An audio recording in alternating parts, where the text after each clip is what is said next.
Bismillahirrahmanirrahim. Assalamualaikum warahmatullahi wabarakatuh. Allah Subhanahu wa ta'ala berfirman, A'udzu billahi minasyaitonir rajim. Bismillahirrahmanirrahim. Ya ayyuhalladzina amanu ista'inu bis-sabri was-salah. Innallaha ma'as-sabirin. Innallaha ma'as-sabirin. Wahai orang-orang yang beriman, mintalah pertolongan dengan sabar dan salat. Sesungguhnya Allah bersama dengan orang-orang yang sabar. Kita sering mendengar ayat ini disampaikan oleh para ulama, para dai, para ustadz tentang bahwa salah satu di antara cara menjemput pertolongan Allah Subhanahu wa ta'ala itu adalah dengan melakukan ibadah sholat. Pertanyaannya adalah, sholat yang seperti apakah yang bisa menjemput pertolongan Allah dalam kehidupan kita pada saat kita sedang mengalami ujian yang berat? Banyak orang yang bilang, saya sholat tapi kok hidup saya gini-gini aja. Banyak orang yang bilang, saya udah sholat tetapi kok doa saya belum diijabah. Saya udah sholat tapi kok masalah saya masih belum selesai. Saya udah sholat tetapi kok musibah saya terus beruntun tidak pernah berhenti. Saya udah sholat tapi kok musibah terus terjadi dalam hidup saya. Sehingga teman-teman yang dirahmati Allah, kita perlu belajar sholat yang seperti apa yang bisa menjemput pertolongan Allah Subhanahu wa ta'ala secara ajaib. Mari kita renungkan sebuah kisah yang pernah disampaikan oleh sahabat Anas bin Malik radhiyallahu an, bahwa dahulu di masa Nabi ada seorang laki-laki di kota Madinah yang melakukan perjalanan antara Syam ke Madinah untuk berdagang.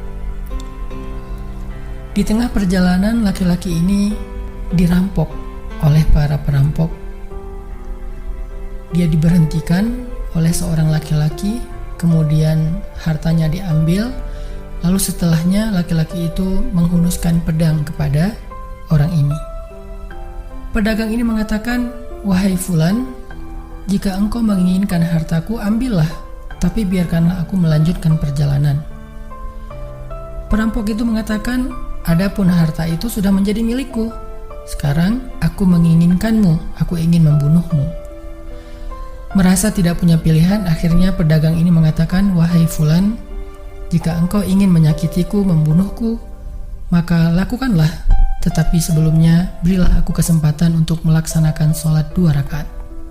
Lalu perampok ini mengatakan, ya sudah, kalau begitu sholatlah, aku akan berikan engkau waktu sebentar. Maka pedagang ini pun mendirikan sholat dengan sholat yang sangat khusyuk. Di dalam sholat, laki-laki ini setelah membaca Al-Fatihah, dia membaca sebuah ayat di dalam surat An-Naml ayat 62. Apa ayatnya? Dia membaca kalimat, Amman yujibul muttarra idza da'ah. Amman yujibul muttarra idza da'ah wa yakshifus su'a wa yaj'alukum khulafa'al ard. A ilahum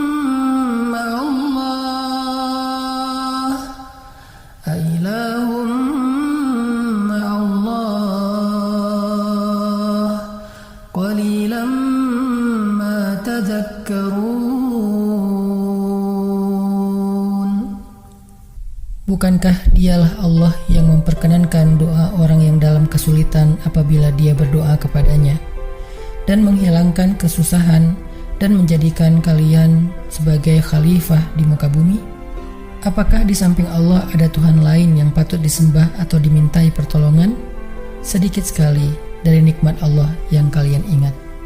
Shadaqallahul azim. Teman-teman yang dirahmati Allah Subhanahu wa taala, inilah ayat yang dibaca oleh pedagang tadi ketika dia sholat 2 rakaat. Dia membaca kalimat ini dengan penuh penghayatan dan perenungan. Dia mentadabburi ayat ini. Amman yujibul muttarra idza da'ah wa yakshifus su'. Bukankah dialah Allah yang memperkenankan doa orang-orang yang dalam kesulitan dan menghilangkan kesusahan? Dia menghayati ayat ini. Dia mentadabburi ayat ini. Sehingga muncullah rasa yakin di hatinya bahwa harapannya saat ini satu-satunya adalah Allah yang yujibul muttar. Dia dalam kondisi muttar, dalam kondisi kesulitan, dalam kondisi terancam. Muttar itu bisa bermakna terancam, kesulitan, kesusahan, dan berbagai macam makna dari ketidakberdayaan. Siapa yang yujibul muttar? Siapa yang akan memperkenankan doa orang yang tidak berdaya selain Allah? Wa yakshifus su', dan menghilangkan kesusahannya selain Allah. Maka mulai muncullah rasa yakin di dalam hati laki-laki ini setelah membaca ayat tersebut. Setelah selesai dia lakukan sholat, kemudian dia mengangkat kedua tangannya. Dia berdoa kepada Allah dengan menyebut nama-nama Allah yang mulia. Ya Rabbi, wahai Tuhan yang maha pengasih, wahai Tuhan yang maha penyayang, wahai Tuhan yang memiliki arasy yang mulia, wahai Tuhan yang menampakkan makhluk, wahai Tuhan yang maha mengembalikan, wahai Tuhan yang maha melaksanakan apa yang Dia kehendaki. Aku mohon dengan cahayamu yang memenuhi sudut-sudut arasy-Mu.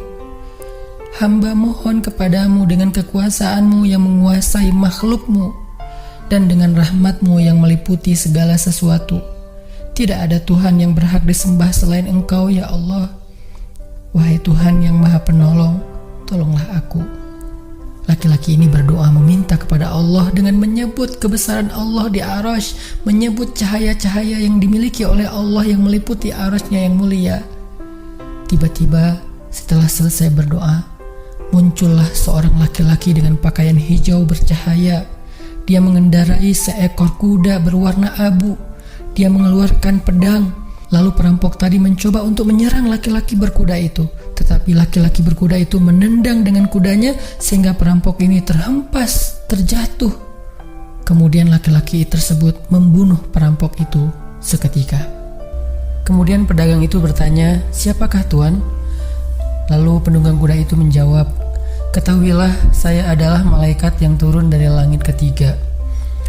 Ketika kamu berdoa kepada Allah kali yang pertama, kami para malaikat mendengar suara gemerincing dari pintu-pintu langit. Sehingga para malaikat bertanya-tanya, apa yang sedang terjadi? Tiba-tiba muncullah doamu yang kedua, hingga pintu-pintu langit terbuka dan nampaklah cahaya yang sangat benderang. Dan di doamu yang ketiga, datanglah malaikat Jibril kepada kami seraya berseru, siapakah di antara kalian wahai para malaikat yang mau menolong hamba Allah itu? Lalu aku memohon kepada Allah agar Ia mengizinkanku melaksanakan tugas ini. Wahai hamba Allah, ketahuilah, barang siapa yang berdoa dengan doa yang engkau baca tadi ketika dalam kesedihan, penderitaan, dan dalam keadaan sedang susah, maka Allah akan melepaskannya dari kesedihan dan akan menolongnya." Teman-teman yang dirahmati Allah Subhanahu wa taala, itulah salah satu kisah tentang keajaiban sholat seorang pedagang yang dengan sholat itu Allah Subhanahu wa taala mendatangkan pertolongan yang luar biasa dalam masalahnya. Pertanyaannya adalah, apa rahasia sholat pedagang itu sehingga Allah mendatangkan malaikat khusus yang menunggang kuda berwarna abu, lalu malaikat ini membunuh perampok yang ingin mencelakai pedagang itu? Salah satu rahasia dari sholat pedagang itu, kata para ulama, adalah dia melakukan ibadah sholat dengan ihsan. Seperti yang dikatakan Nabi tentang bab ihsan, an ta'budallah ka'annaka tarah fa in lam takun tarah fa innahu yarak. Ketika engkau beribadah kepada Allah, seolah-olah engkau melihat Allah. Jika engkau tidak bisa melihat Allah, maka yakinlah Allah melihatmu. Di sini Nabi mengajarkan kepada kita tentang sholat yang terkoneksi langsung dengan Allah Subhanahu wa taala. terkoneksi dalam yakin dan iman sampai seolah-olah kita melihat Allah. Artinya ketika kita bisa sholat seolah-olah kita melihat Allah, lalu dengan kondisi seperti itu kita meminta pertolongan Allah dengan penuh keyakinan, itulah sholat yang mendatangkan pertolongan Allah.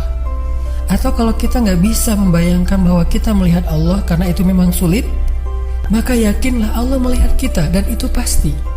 Artinya bahwa Allah itu pasti mendengar kita, melihat kita, dan sedang menunggu apa yang kita butuhkan.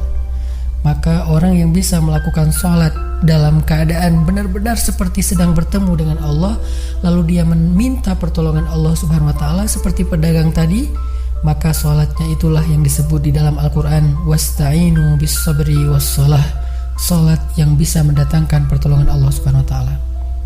Semakin sering kita melakukan sholat dengan ihsan, benar-benar seperti bertemu dengan Allah Subhanahu wa Ta'ala.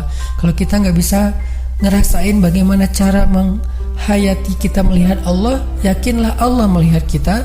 Dan kalau kita bisa mendawamkan ini dalam sholat 5 waktu dan dalam sholat-sholat sunnah kita yang lain, terutama sholat tahajud, maka insya Allah sholat kita sudah menjadi jalan keajaiban dalam kehidupan kita. Barakallahu.